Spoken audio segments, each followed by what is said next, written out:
Mes bien-aimés dans le Seigneur, je vous salue tous au nom de Jésus. Chaque fois que vous me voyez devant vos écrans, je viens vous apporter la bonne nouvelle de notre Sauveur Jésus. Et je ne viens pas les mains vides. J'ai toujours des références bibliques. Aujourd'hui, nous avons choisi comme titre « Saisissez l'unique et précieuse grâce ». Et en cela, nous avons 3 petits points. Le premier point en est que la grâce est une faveur offerte à celui qui est sans secours. En deuxième point, la grâce accorde une position privilégiée à celui qui la reçoit. En troisième point, la grâce vous retient et la grâce vous garde en elle. Amen. Mes bien-aimés dans le Seigneur, prenons nos Bibles dans le livre de 2 Samuel, chapitre 9. Nous allons voir ce que dit la Bible à propos de la grâce. David dit, « Reste-t-il encore quelqu'un de la maison de Saoul pour que je lui fasse du bien à cause de Jonathan ?» Mes bien-aimés dans le Seigneur, pourquoi David demande-t-il quelqu'un de la maison du roi Saoul? Nous savons tous et nous faisons un petit rappel. David était le fils d'Isaïe et il était derrière les troupeaux de son père, c'est-à-dire c'est lui qui gardait les troupeaux de son père, c'est lui qui les conduisait, qui faisait paître les troupeaux de son père. Et à cette époque-là, il y avait eu la guerre entre les Philistins et les Israélites.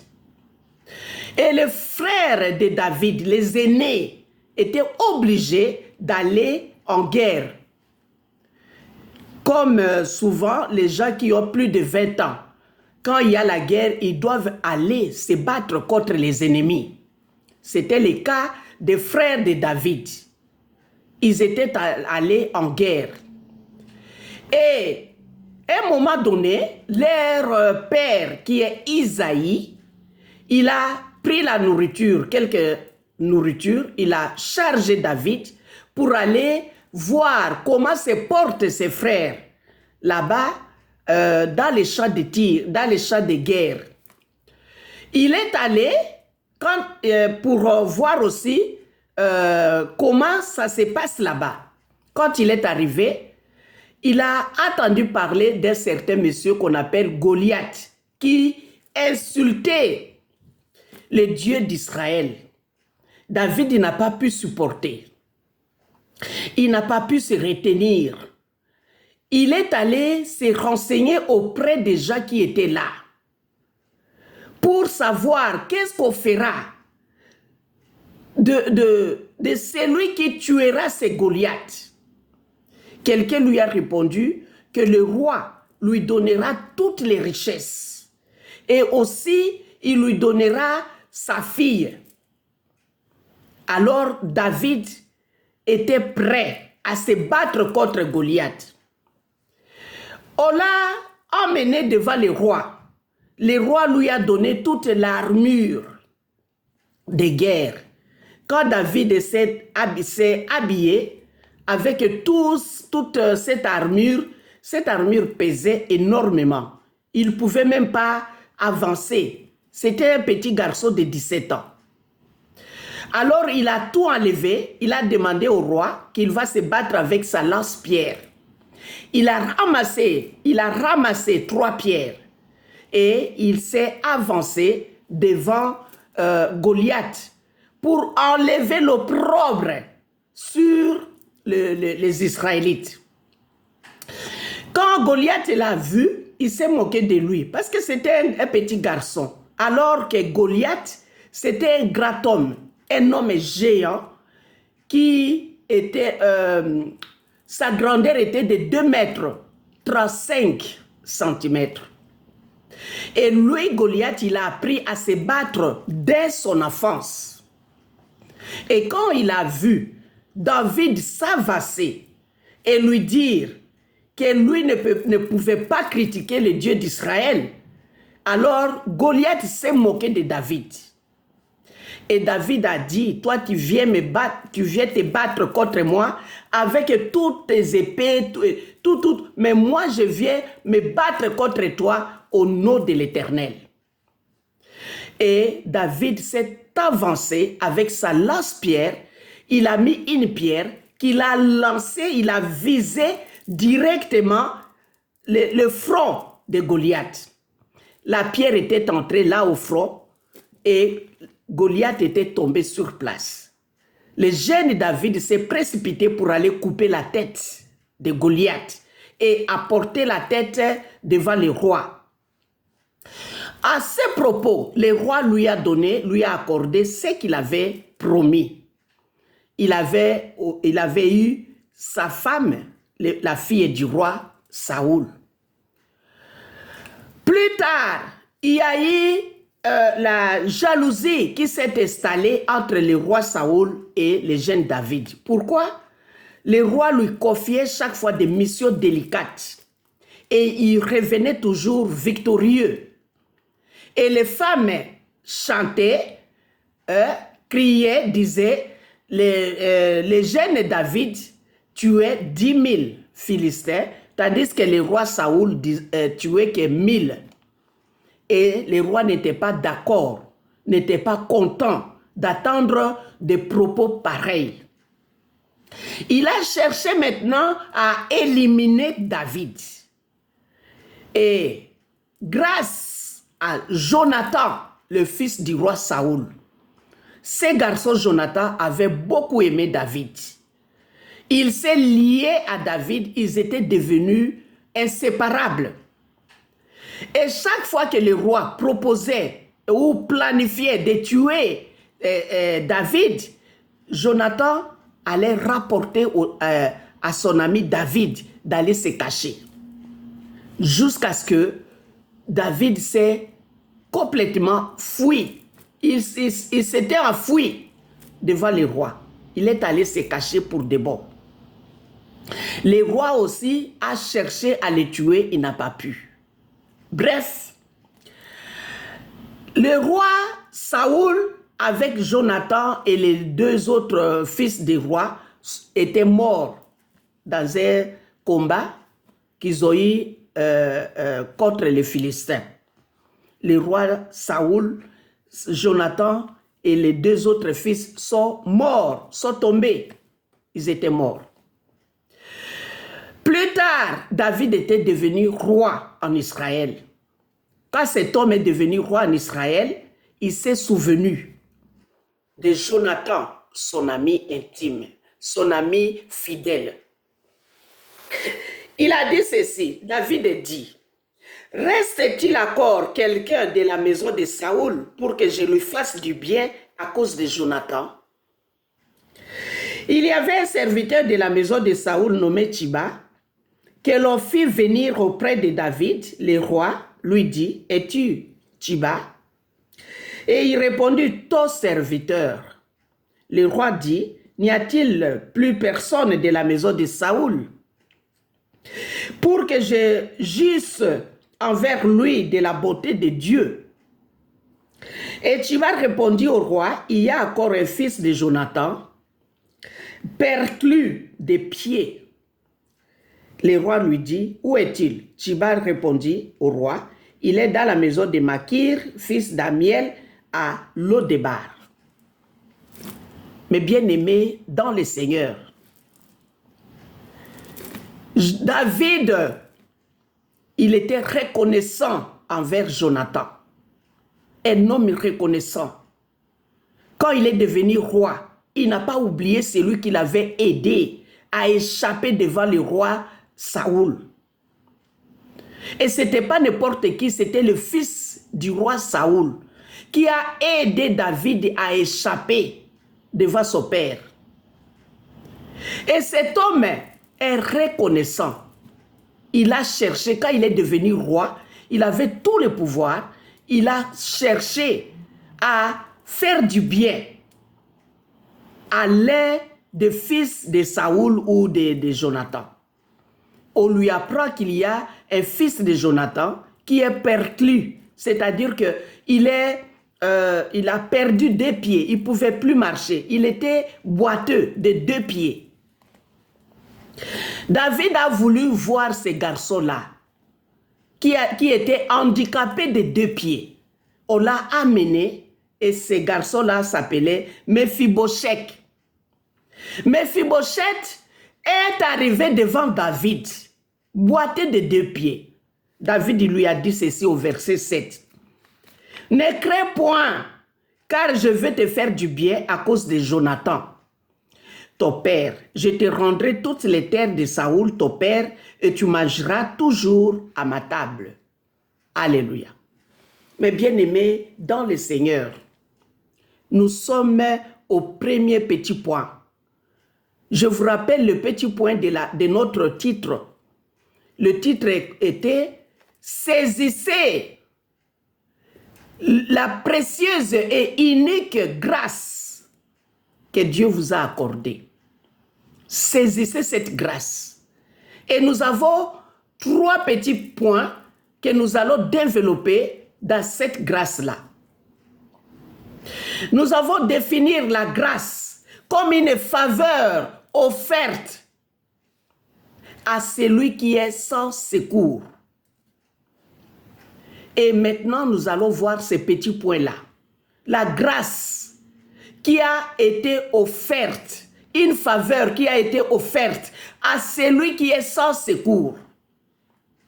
Nous voyons ici que David a offert cette faveur au fils de Jonathan, qu'on appelle ici Mephibosheth. Malgré qu'il était boiteux, malgré qu'il ne pouvait pas marcher avec ses 2 pieds, David lui a accordé cette grâce. Qu'est-ce qu'il lui a dit? Il va lui remettre les terres de ses pères. Accord, il a dit à ces garçons, il a dit à mes fils, tu mangeras à ma table comme elle est de mes fils.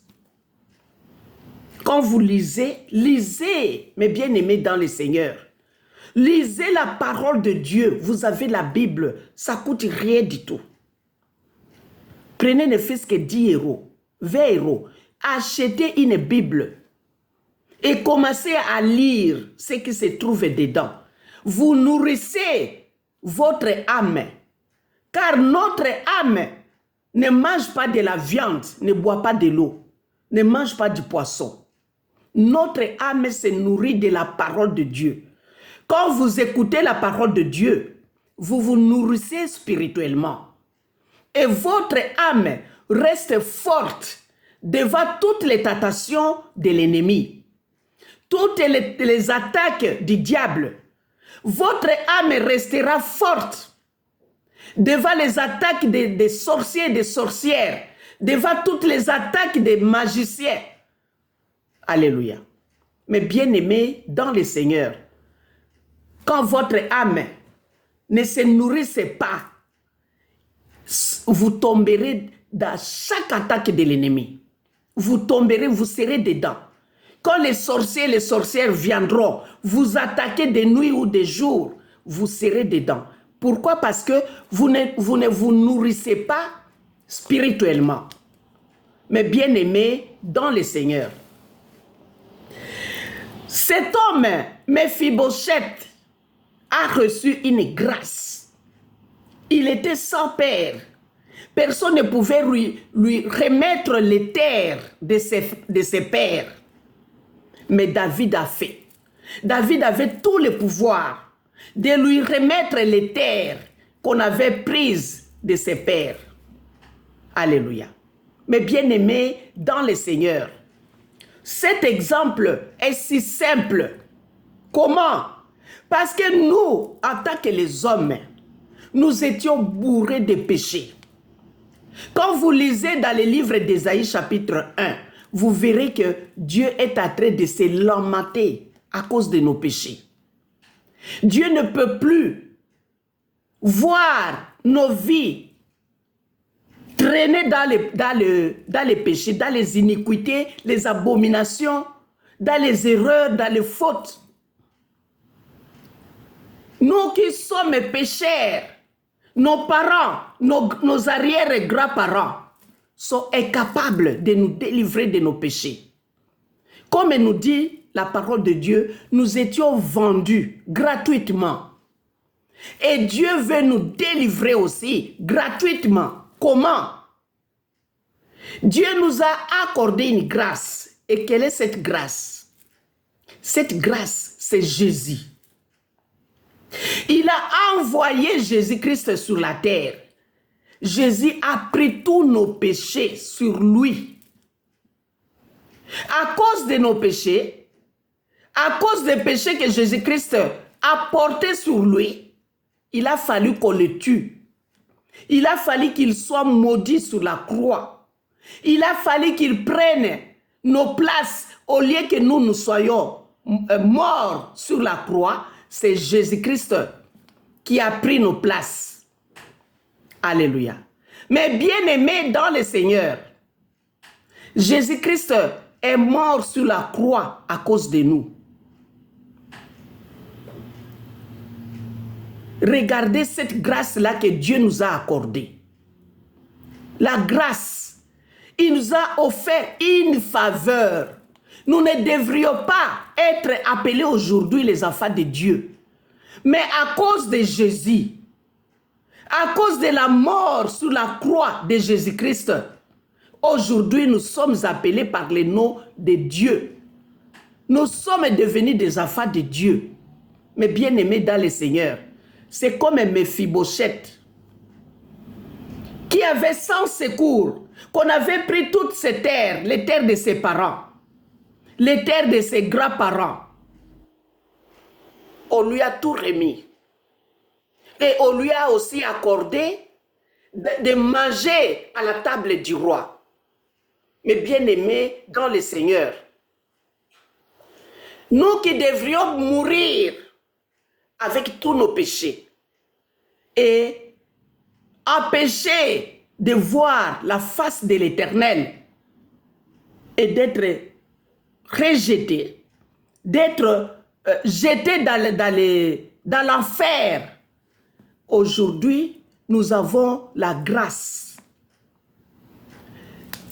Quelle est cette grâce? Accepter Jésus.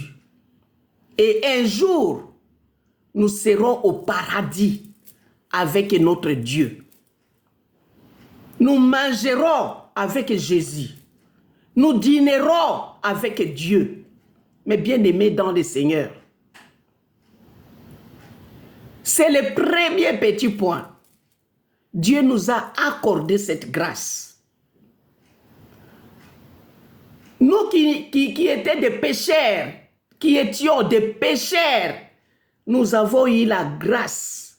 Nous avons eu la chance de devenir enfants de Dieu.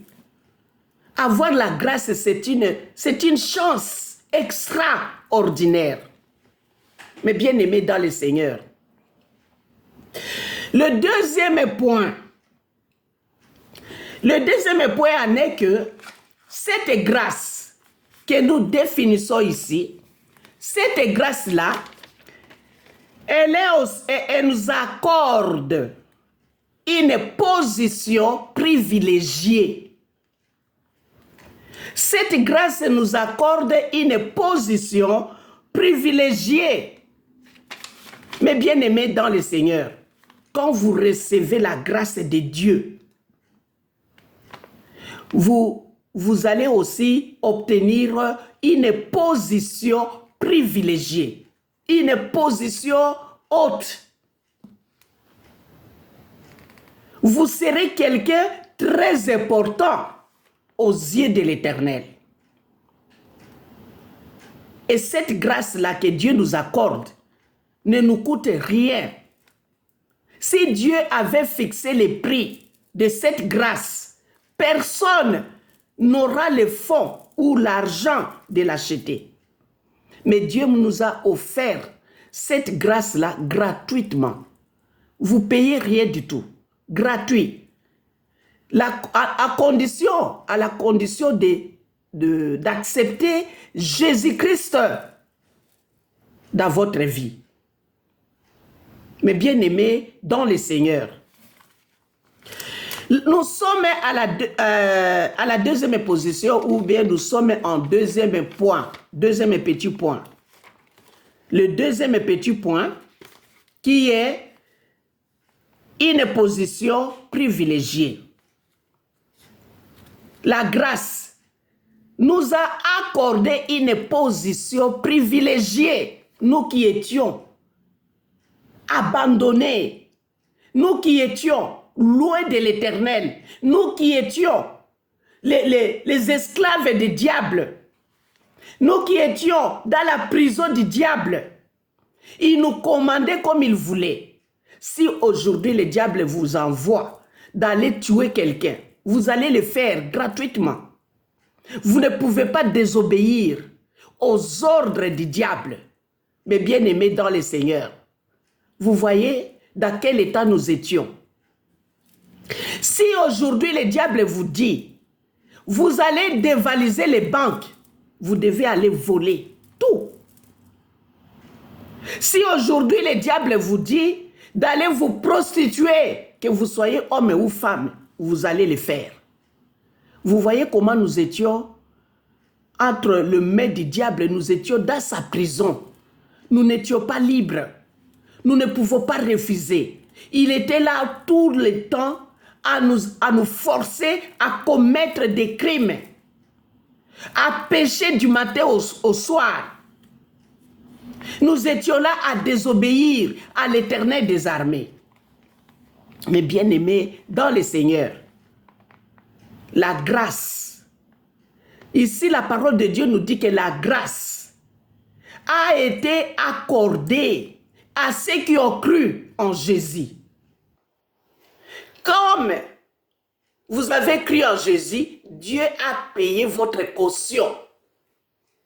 Il nous a fait sortir de la prison du diable. Et il nous a donné une position privilégiée. Nous sommes aujourd'hui les enfants de Dieu. Nous sommes respectés. Le diable n'a plus le pouvoir sur nous. Il ne peut plus nous commander, aller voler, aller tuer, aller faire la prostitution. Le diable n'a plus le pouvoir là de nous commander. Mais bien aimés dans le Seigneur. Mais il y a d'autres gens qui ne veulent pas recevoir cette grâce. Mais bien aimés dans le Seigneur, vous vous rendez compte? C'est comme une famille qui a payé la caution des membres de la famille qui est en prison. La famille a cotisé, il a payé la caution pour que leurs membres de la famille soient libres. Et les membres de la famille refusent de sortir de la prison. C'est ce que font beaucoup de gens. Les gens qui ne veulent pas accepter Jésus dans leur vie. Qui veulent rester dans la prison des diables. Pour que le diable leur donne des commandements, des ordres. Allez tuer, allez voler. Il ne faut pas écouter la parole de Dieu. Il ne faut pas accepter Jésus. Il ne faut pas aller à l'église. Le diable a des ordres énormes.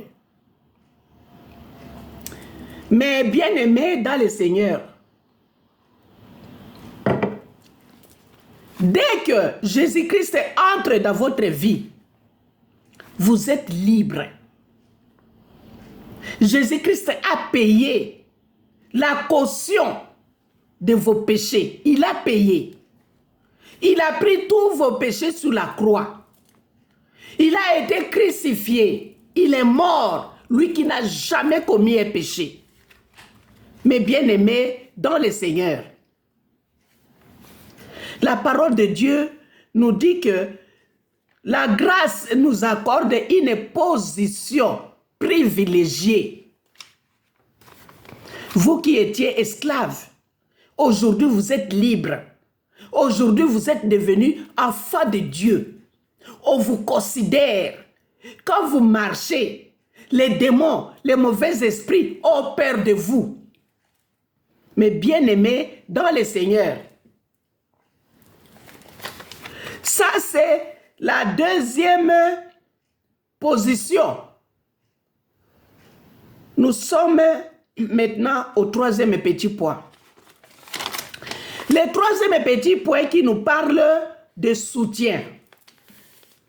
Une fois que vous avez reçu Jésus dans votre vie, vous recevez cette grâce-là en vous. Et cette grâce vous soutient et cette grâce-là vous garde aussi. Mais bien aimés dans le Seigneur, dans le livre de Jean, chapitre 10, au verset 28 jusqu'au verset 29, prenons nos Bibles. Dans le livre de Jean, chapitre 10, au verset 28. Ici, nous parlons de Jésus. Jésus-Christ qui nous considère comme ses brebis, qui est lui-même comme les bergers qui conduit les brebis dans le pâturage. Il fait nourrir les brebis. Et quand il appelle, les brebis viennent. Quand une brebis est malade, lui qui est le berger, il sait comment soigner sa brebis. Quand une brebis est perdue, il doit aller à la recherche de la brebis qui est perdue. Mais bien aimés dans le Seigneur, nous sommes les brebis de l'Éternel des armées. Une fois que Jésus-Christ est dans votre vie, vous êtes devenu la brebis que Jésus-Christ doit prendre soin de vous. Il dit ceci, je leur donne la vie éternelle. Jésus-Christ, il vous soutient. Il vous soutient dans toutes les circonstances. Et en plus de cela, il nous donne même la vie éternelle. Il nous soutient dans nos souffrances, dans nos besoins. Il nous soutient. Quand vous traversez un moment difficile et vous invoquez le nom de l'Éternel des armées au nom de Jésus, car sa parole a dit, tout ce que vous demanderez en mon nom, en priant, croyez que vous l'avez reçu. Mais bien aimés dans le Seigneur, quand vous êtes réellement dans les souffrances et que vous invoquez le nom de Jésus et que vous demandez à l'Éternel des armées de vous soutenir, il vous soutiendra. Et ici, Jésus-Christ nous garde aussi. Il nous garde.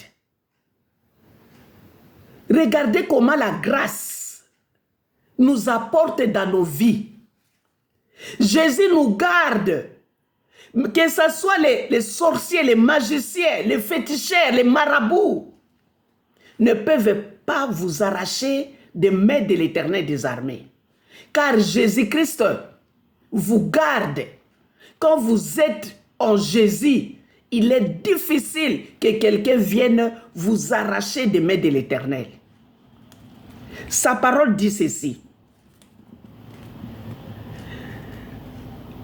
Je leur donne la vie éternelle et elles ne périront jamais. Et personne ne les ravira de ma main. Mais bien aimés dans le Seigneur, quand Jésus-Christ vous tient, quand il vous tient entre ses mains, qui peut venir vous arracher des mains de Jésus? Qui peut se battre contre Jésus? Si aujourd'hui, les gens qui pêchent sont encore en vie parce que la grâce est toujours là. C'est pourquoi nous disons, nous avons donné comme titre, saisissez cette grâce. Ne laissez pas cette grâce s'en aller. Cette grâce-là est encore en activité jusqu'à présent. C'est pourquoi nous vous recommandons de saisir cette grâce. Elle est précieuse et unique. Il n'y aura plus de grâce après la mort. Après la mort, il n'y a pas de grâce. Mais bien aimés dans le Seigneur.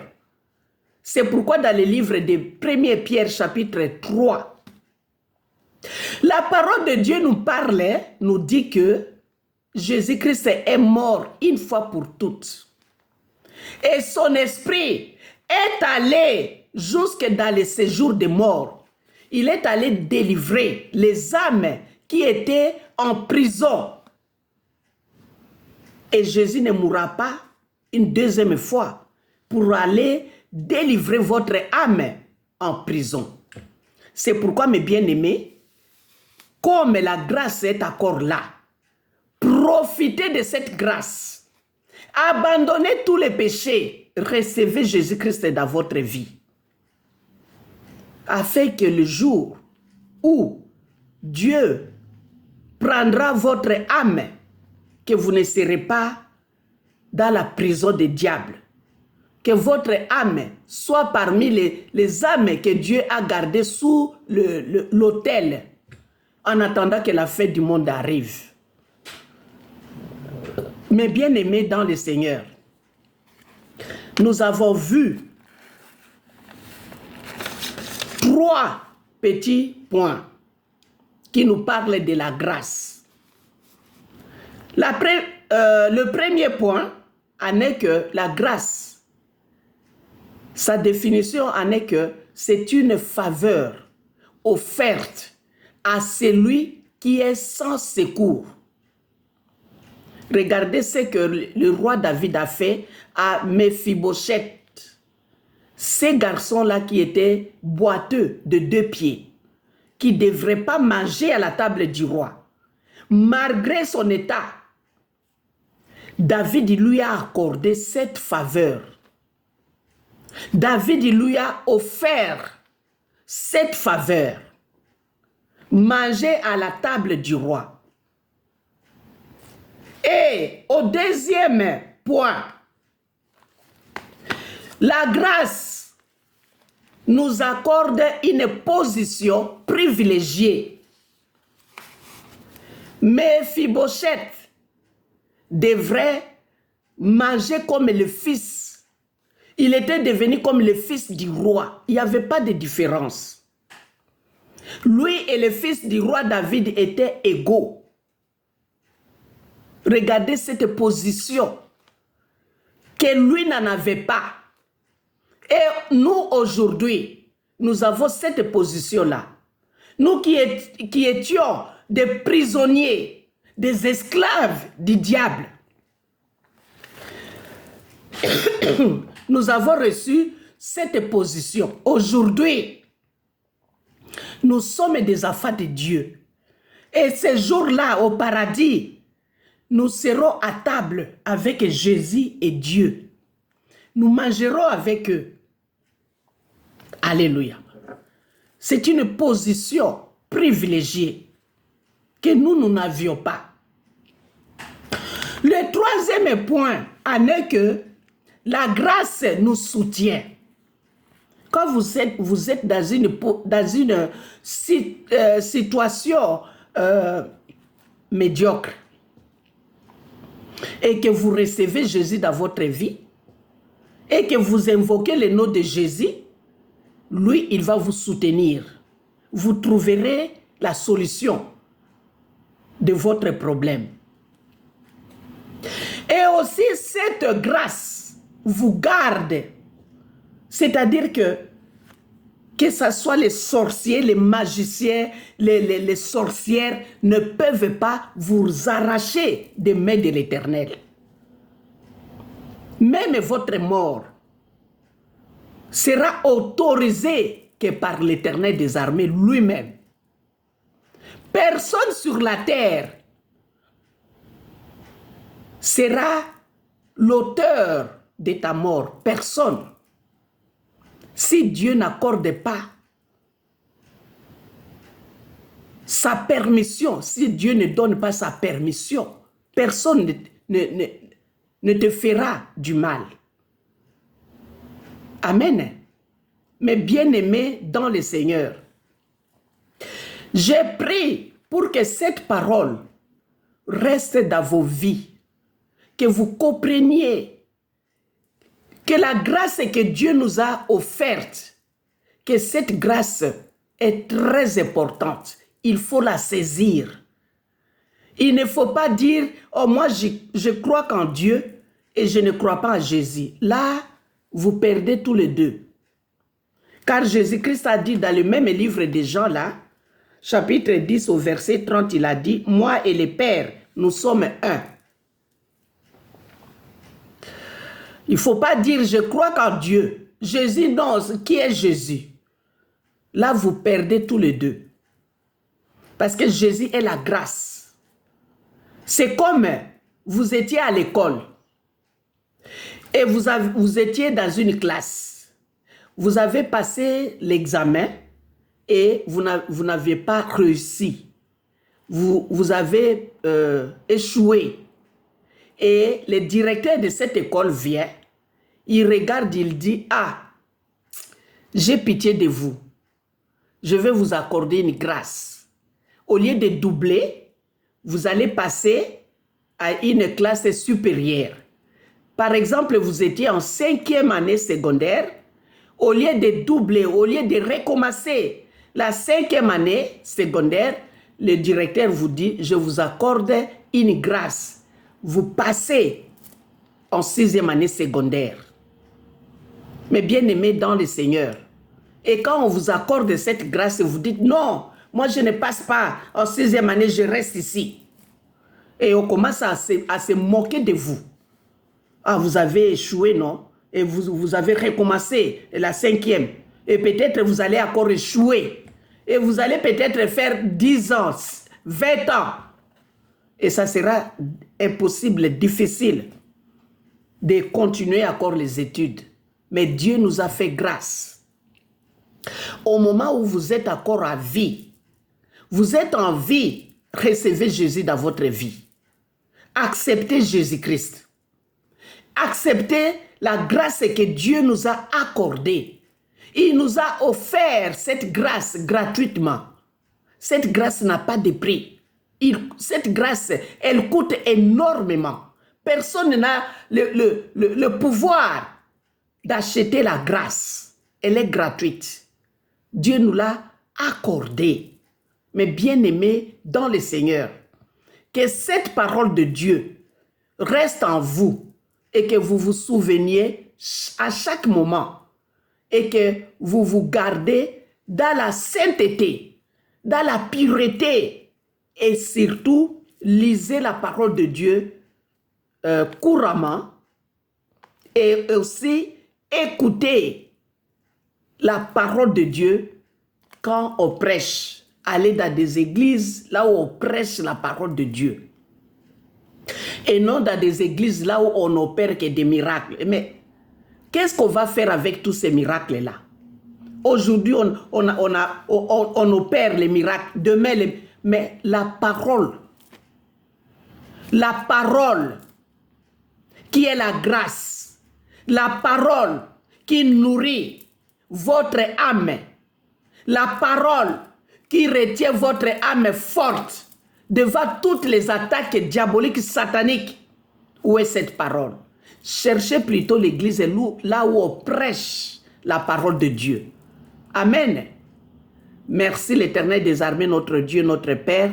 Nous bénissons ton nom, l'Éternel des armées, que cette parole raconte les affaires de Dieu, afin qu'il puisse la mettre en pratique, Que les enfants de Dieu comprennent que Dieu leur a accordé une grâce que personne au monde ne pourrait leur accorder. Seulement Dieu. Et que cette grâce nous amènera jusqu'au paradis. Cette grâce restera en nous jusqu'à la fin du monde. Merci l'Éternel des armées, notre Dieu, notre Père. Bénis quiconque écoutera cette parole. Au nom de Jésus-Christ, nous avons ainsi prié. Amen. Que réellement Dieu vous bénisse. Amen.